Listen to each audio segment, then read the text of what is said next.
What's up? My name is Daniel. Alam nyo ba na bawal sabihin na gusto kong patayin ang presidente ng Pilipinas? Bawal sabihin yon. So sinabi ko lang yon para alam nyo na bawal yun sabihin. At mas lalong bawal sabihin na sana talaga may pumatay sa presidente natin ngayon na.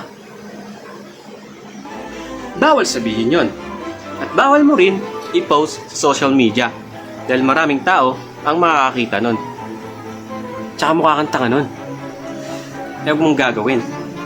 Again, ginagawa ko lang to para alam nyo na hindi to dapat gawin.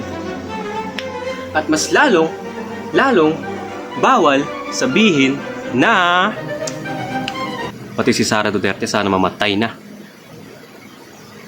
Bawal sabihin yon dahil mas delikadong tao si Sara Duterte dahil kilalang mamamatay tao ang tatay nun. Baka mamaya bigla na lang siya magpadala ng tao tapos barilin ka habang natutulog. Kaya huwag mong sasabihin at huwag mong gagawin.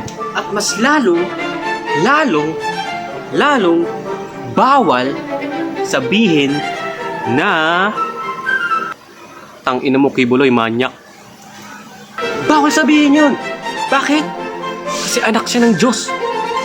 Dahil isa siyang registered sex offender. Baka mamaya kunin niya yung anak mo. Kaya, huwag sasabihin at huwag niyong gagawin yung ginawa ko. Again, ginawa ko lang to para alam nyo na hindi to dapat gawin.